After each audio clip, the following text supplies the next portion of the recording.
हर हर महादेव, श्री शिवाय नमस्तुभ्यम। क्या माँ बाप के अच्छे बुरे कर्मों का फल पुत्र को भी भोगना पड़ता है? एक समय की बात है, एक महान तपस्वी अपने आश्रम में रहते थे। एक दिन उसकी पत्नी ने उनसे पूछा, स्वामी, क्या माता पिता के अच्छे और बुरे कर्मों का फल उनकी संतान को भोगना पड़ता है?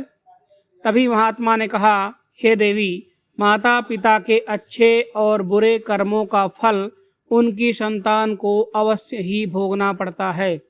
आज आपको एक प्राचीन कथा सुनाता हूँ, जिसे सुनने के बाद आपको पता चल जाएगा कि कैसे माता पिता के अच्छे और बुरे कर्मों का फल उनकी औलाद को मिलता है और उन्हें भोगना पड़ता है। फिर महात्मा जी ने कथा को सुनाना प्रारंभ किया और कहते हैं, हे देवी, प्राचीन समय की बात है, एक गांव में एक गरीब आदमी रहता था। वह बहुत ही गरीब था, किसी तरह से मेहनत मजदूरी करके अपने घर का पालन पोषण करता था। उसे मजदूरी में दिन भर काम करने के बाद 50 रुपए मिलते थे। उसमें से वह 25 रुपए रोजाना दान करता था और 25 रुपए में अपने परिवार का पालन पोषण करता था। इस प्रकार कुछ समय बीतने के बाद उसके घर में एक लड़के का जन्म हुआ। उस गरीब आदमी के परिवार में अब कुल 3 सदस्य हो गए, दोनों पति पत्नी और एक लड़का। अब धीरे धीरे उनके पालन पोषण में उस आदमी को समस्या होने लगी, क्योंकि दिन प्रतिदिन महंगाई बढ़ती जा रही थी। फिर महात्मा जी ने कहा, देवी, एक दिन की बात है, उस आदमी के लड़के ने अपने पिता से पूछा, पिताजी, आप रोजाना 50 रुपए कमाते हैं, जिसमें से आप 25 रुपए रोज दान कर देते हैं, और 25 रुपए में हम अपना गुजारा कैसे कर पाएंगे? उस आदमी को चुपचाप देखकर उसकी पत्नी ने कहा, बेटा, ऐसी कोई बात नहीं है।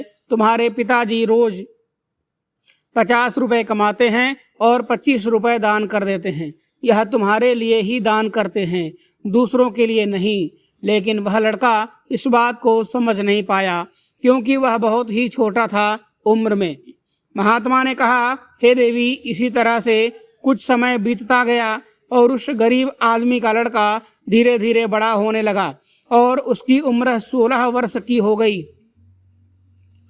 एक दिन वह आदमी काम करके शाम के समय वापस अपने घर लौट रहा था। तभी रास्ते में एक काला भैंसा आया और आकर उस गरीब आदमी को मारने लगा।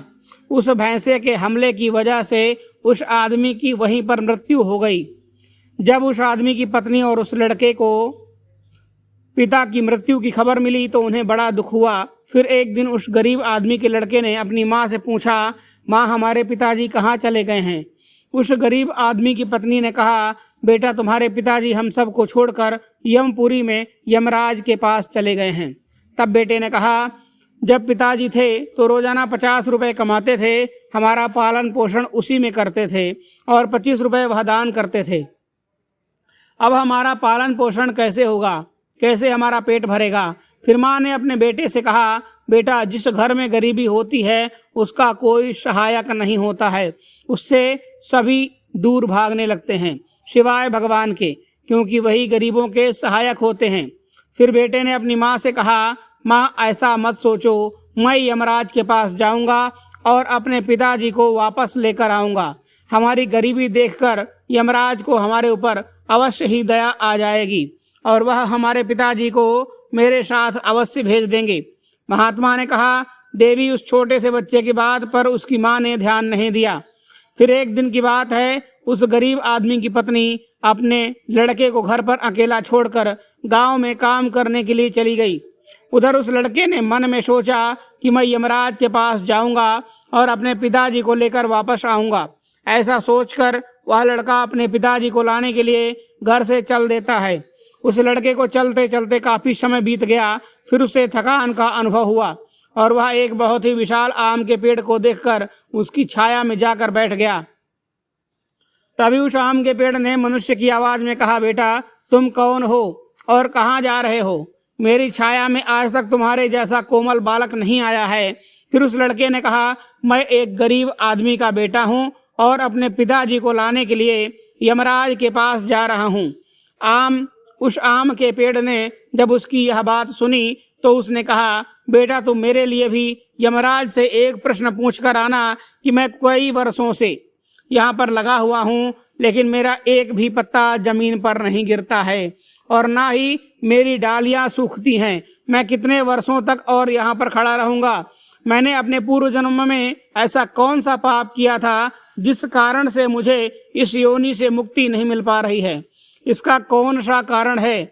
तब उस लड़के ने कहा कि ठीक है, मैं यमराज से तुम्हारे यह प्रश्न का उत्तर जरूर पूछ कर आऊँगा। महात्मा ने कहा, हे देवी, इतना कहकर वह लड़का वहाँ से आगे बढ़ जाता है और चलते चलते रास्ते में उसे एक इच्छाधारी सर्प मिला। उस सर्प को देखकर वह लड़का डर के मारे कांपने लगा और वहाँ से भागने ही वाला था। तभी वह सर्प मनुष्य की आवाज में बोलने लगा, बेटा तुम मुझसे डरो मत, मुझे इतना बताओ कि तुम कौन हो और कहाँ जा रहे हो। वह लड़का उस सर्प के पास गया और हाथ जोड़कर कहने लगा, हे नागराज, मैं गरीब आदमी का बेटा हूँ और मैं यमराज के पास अपने पिताजी को लाने के लिए जा रहा हूँ। उस सर्प ने कहा, बेटा तुम यमराज से मेरा एक प्रश्न पूछ कर आना। मैं कई वर्षों से यहाँ पर पड़ा हुआ हूँ, अब मुझसे अब चला भी नहीं जाता है। मेरे शरीर में इतनी भी जान नहीं है कि मैं थोड़ा सा भी चल फिर सकूं। मैंने अपने पूर्व जन्म में ऐसा कौन सा पाप किया था जिस कारण से मुझे इस योनि से मुक्ति नहीं मिल पा रही है? इसका कौन सा कारण है? तब उस लड़के ने कहा, ठीक है, मैं यमराज से तुम्हारे इस प्रश्न का उत्तर जरूर पूछ कर आऊँगा। महात्मा ने कहा, हे देवी, इतना कहकर वह लड़का आगे चलने लगा। फिर चलते चलते रास्ते में उसे एक किसान मिला। किसान ने कहा, बेटा तुम कौन हो, कहाँ जा रहे हो? देखने में तो तुम बड़े ही सुकुमार और कोमल लग रहे हो। फिर उस लड़के ने कहा, मैं एक गरीब आदमी का बेटा हूँ और मैं यमराज के पास अपने पिताजी को लाने के लिए जा रहा हूँ। फिर उस किसान ने कहा, तुम यमराज से मेरा एक प्रश्न पूछ कर जरूर आना। मैं चलते हुए राहगीरों की प्यास बुझाने के लिए कई सालों से यहाँ पर एक बावड़ी खुदवा रहा हूँ, लेकिन इसमें पानी अभी तक नहीं निकला है। मैंने अपने पूर्व जन्म में ऐसा कौन सा पाप किया था जिस कारण से इस बावड़ी में अभी तक पानी नहीं निकला है? मैंने इसमें बहुत सारे पैसे भी खर्च कर दिए हैं, इसका क्या कारण है? उस लड़के ने कहा, ठीक है, मैं यमराज से तुम्हारा यह प्रश्न पूछ कर जरूर आऊँगा। महात्मा ने कहा, हे देवी, इतना कहकर वह लड़का वहाँ से आगे की ओर चलने लगा। चलते चलते रास्ते में उसे एक बहुत बड़ा तालाब मिला। फिर वह लड़का तालाब के किनारे पर गया और पानी पीने लगा। तभी उस तालाब से तैरती हुई एक बतख आई और उस कहने लगी, बेटा तुम कौन हो और कहाँ जा रहे हो? तब उस लड़के ने कहा, मैं एक गरीब आदमी का बेटा हूँ और मैं यमराज के पास अपने पिताजी को लाने के लिए जा रहा हूँ। महात्मा ने कहा, हे देवी, उस लड़के की बात सुनकर उस बतख ने कहा, तुम यमराज से मेरा एक प्रश्न पूछकर जरूर आना। मैं कई वर्षों से इस तालाब में भटक रही हूँ। मेरी 7 पीढ़ियाँ गुजर गईं, परंतु मैं अभी तक इसी तालाब में रह रही हूँ। मैंने अपने पूर्व जन्म में ऐसा कौन सा पाप किया था जिसके कारण मुझे इस योनि से मुक्ति नहीं मिल पा रही है? इसका क्या कारण है? तब उस लड़के ने कहा, ठीक है, मैं यमराज से तुम्हारा यह प्रश्न पूछकर जरूर आऊँगा। इतना कहकर वह लड़का वहाँ से आगे की तरफ बढ़ने लगा और चलते चलते तालाब के दूसरे किनारे पर पहुंच गया। दूसरे किनारे पर जब वह देखा तो उसने देखा कि एक मरा हुआ बगुला वहाँ पर पड़ा हुआ था। जब उस लड़के ने मरे हुए बगले को लांग कर आगे जाने लगा तो वह मरा हुआ बगला कहने लगा, बेटा तुम कौन हो और कहाँ जा रहे हो? उस लड़के ने उसकी आवाज़ सुनकर कहा कि मैं एक गरीब आदमी का लड़का हूँ और मैं यमराज के पास अपने पिताजी को लाने के लिए जा रहा हूँ। उस बगुले ने कहा, तुम यमराज से मेरा एक प्रश्न पूछ करके आना कि मेरा शरीर कई वर्षों से इस तालाब के किनारे पर ही पड़ा हुआ है। कभी भी पानी की लहर आती है तो मेरा शरीर तालाब के अंदर चला जाता है और पानी की लहर से वापस तालाब के बाहर निकल करके किनारे पर आ जाता है। ना तो मेरा शरीर गलता है और ना ही सड़ता है। इतने सालों से जैसे का तैसा ही है। मैंने अपने पूर्व जन्म में ऐसा कौन सा पाप किया था जिसके कारण मुझे इस शरीर से मुक्ति नहीं मिल पा रही है?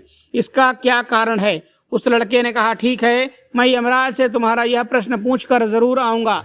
महात्मा ने कहा, हे देवी, इतना कहकर वह लड़का वहाँ से चलने लगा और वहाँ से चलते चलते यमपुरी में पहुँच गया और वहां पहुंचकर यमराज को प्रणाम किया तथा हाथ जोड़कर कहने लगा, हे यमराज, मेरे पिताजी कहाँ पर हैं? जब मेरे पिताजी घर पर थे तो वह रोजाना 50 रुपये कमाते थे, जिसमें से 25 रुपये तो दान कर देते थे और 25 रुपये में हम लोगों का पालन पोषण करते थे। लेकिन अब मेरे पिताजी घर पर नहीं हैं तो मैं और मेरी माँ भूखे मर रहे हैं। आप उन्हें जल्दी से मेरे साथ हमारे घर पर भेज दीजिए। महात्मा ने कहा, हे देवी। फिर यमराज ने उस लड़के की बात सुनकर कहा, ठीक है, मैं तुम्हारे पिताजी को घर पर भेज दूंगा, पहले तुम यहाँ पर बैठो। यमराज ने उस लड़के को अपने पास बिठाया और उसको भोजन कराया। भोजन कराने के बाद पूछा कि तुम्हें और क्या चाहिए। उस लड़के को रास्ते में जो जो मिले थे उनके प्रश्न यमराज से पूछे। यमराज ने उन सभी के प्रश्नों का उत्तर दिया और कहा कि बेटा, तुम जाते समय उन सबको उनके उत्तर बताते हुए चले जाना। फिर यमराज ने कहा, बेटा तुम अपने घर पर जाओ, तुम्हारी माँ तुम्हारा इंतजार कर रही है, तुम्हारे पिताजी तुम्हारे घर पर पहुंच जाएंगे। फिर वह लड़का यमराज को प्रणाम करके वहां से वापस अपने घर के लिए चलने लगा। चलते चलते रास्ते में सबसे पहले उसे वही मरा हुआ बगुला मिला जो तालाब के किनारे पर पड़ा हुआ था। उस लड़के को देखकर वह मरा हुआ बगुला कहने लगा, बेटा, क्या तुमने यमराज से मेरा प्रश्न पूछा था? तब उस लड़के ने कहा, हाँ, मैंने यमराज से तुम्हारा प्रश्न पूछा था और यमराज ने कहा कि तुम पहले बहुत बड़े विद्वान थे, परंतु तुमने किसी को भी अपना ज्ञान नहीं बताया। अब मर गए हो तो वह ज्ञान तुम्हारे अंदर ही अंदर खुल रहा है। जब तक तुम अपना ज्ञान किसी को नहीं बताओगे तब तक तुम्हारी आत्मा को शांति नहीं मिलेगी। महात्मा ने कहा, हे देवी। फिर उस मरे हुए बगुले ने कहा कि बेटा, अब ऐसी हालत में मेरे पास ज्ञान लेने के लिए कौन आएगा? तुम मेरा ज्ञान ले लो। फिर उस बगुले ने उस लड़के को जितना भी उसके पास ज्ञान था वह सारा ज्ञान दे दिया और ज्ञान देने के बाद तुरंत ही उसकी आत्मा को मोक्ष की प्राप्ति हो गई। फिर वह लड़का आगे चल पड़ा। चलते चलते उसे वही बतख मिला। बतख ने कहा कि बेटा, क्या तुमने यमराज से मेरा प्रश्न पूछा था? उस लड़के ने कहा, हाँ, यमराज से मैंने तुम्हारा प्रश्न पूछा था। उन्होंने कहा कि तुम्हारे अंदर अमृत है, जब तक इस अमृत को किसी को नहीं दोगे तब तक तुम ऐसे ही व्याकुल रहोगे। बतख ने कहा कि बेटा, अब कौन मिलेगा मुझे, तुम ही मेरा अमृत ले लो। फिर बतख ने उसे अपना अमृत उस लड़के को दे दिया और अमृत देते ही उस बतख की आत्मा को मोक्ष की प्राप्ति हो गई। इसी तरह से वह लड़का आगे बढ़ने लगा। फिर चलते चलते रास्ते में उसे वही किसान मिला जो राहगीरों के लिए बावड़ी खुदवा रहा था। उस किसान ने जैसे ही उस लड़के को देखा तो बड़े प्रेम से वह हाथ जोड़कर कहने लगा कि बेटा, क्या तुमने यमराज से मेरा प्रश्न पूछा था? उस लड़के ने कहा, हाँ, पूछा था। यमराज ने कहा है कि आपके घर में एक जवान कन्या कुंवारी बैठी है। जब तक आप उस लड़की का विवाह नहीं करोगे और कन्यादान नहीं करोगे तब तक बावड़ी में पानी नहीं निकलेगा। पहले जो तुम्हारा कर्म है उसे पूरा करो। जो ईश्वर ने तुमको दायित्व सौंपा है उस पर ध्यान दो। पहले आप कन्यादान करो, उसके बाद इस बावड़ी को खुदवाना। फिर उस किसान ने कहा, मैं अपनी लड़की के लिए लड़का कहाँ ढूंढने के लिए जाऊंगा? तुम मुझे बहुत ही सीधे साधे स्वभाव के दिख रहे हो और सुंदर भी हो, इसलिए बेटा तुम मेरी ही लड़की से विवाह कर लो। महात्मा ने कहा, हे देवी। फिर उस किसान ने अपनी लड़की का विवाह उस लड़के के साथ में कर दिया। किसान ने अपनी लड़की को बहुत सारा धन देकर विदा कर दिया। फिर वह लड़का आगे बढ़ा। चलते चलते रास्ते में उसको वही इच्छाधारी सर्प मिला। उस सर्प ने कहा, बेटा, क्या तुमने यमराज से मेरा प्रश्न पूछा था? तब उस लड़के ने कहा कि हाँ, पूछा था। यमराज ने कहा कि तुम्हारे पास जो नागमणि है, तुम उस नागमणि को धरती पर उगलते हो और ना ही कभी किसी को दान दिया है। जब तक तुम इस नागमणि का दान नहीं करोगे तब तक तुम्हारे शरीर में ऐसा ही बना रहेगा। फिर उस सर्प ने कहा कि बेटा, मैं यह नागमणि अब किसको दूं? इस नागमणि को तुम ही ले लो। फिर उस सर्प ने अपनी नागमणि को उस लड़के को दे दिया।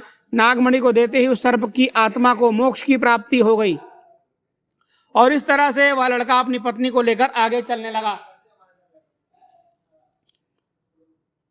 चलते चलते रास्ते में उसे वही आम का विशाल पेड़ मिला जिसकी छाया में उसने विश्राम किया था। उसने पूछा, बेटा, क्या तुमने यमराज से मेरा प्रश्न पूछा था?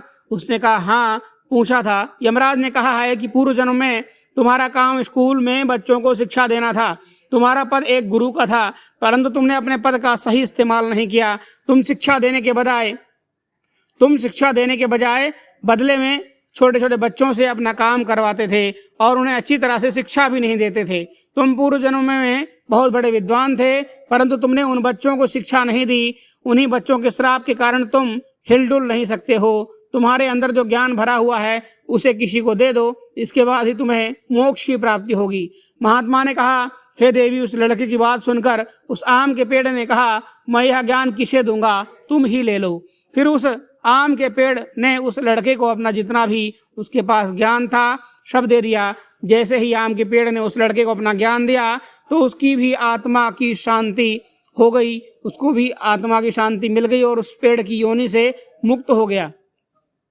वह लड़का अपनी पत्नी के साथ चलते चलते अपने घर पहुंच गया। जब वह लड़का अपने घर पहुंचा तो लड़के की माँ उसको देखकर बड़ी खुश हुई और कहने लगी कि बेटा, तुम कहाँ पर चले गए थे और यह लड़की तुम्हारे साथ में कौन है। फिर उस लड़के ने जो भी उसके साथ में घटनाएं घटी वह सब कुछ अपनी माँ को बता दिया। महात्मा ने कहा, हे देवी, अब उस लड़के को ज्ञान हो चुका था कि उसके पिताजी वापस नहीं आ सकते हैं, अब उनकी मुक्ति हो चुकी है। उसके पिताजी ने जो दान धर्म किया था उसका फल उस लड़के को यमराज ने दे दिया। इस प्रकार से महात्मा ने अपनी पत्नी को बताया कि माता पिता के अच्छे और बुरे कर्मों का फल उनकी संतान को कैसे प्राप्त होता है और पूर्व जन्मों के कर्मों का फल व्यक्ति को कैसे मिलता है और उसके पिता के द्वारा किए गए पाप और पुण्य कर्म भी उसके बच्चों को कैसे मिलते हैं। तो यह थी आज की हमारी कहानी। आशा करता हूँ कि आज की वीडियो आप सभी को पसंद आई होगी। अगर वीडियो पसंद आई हो तो कमेंट बॉक्स में जय श्री राधे कृष्णा अवश्य लिखिएगा। मिलते हैं एक नई वीडियो में एक नई जानकारी के साथ। तब तक के लिए धन्यवाद। हर हर महादेव। श्री शिवाय नमस्तुभ्यम।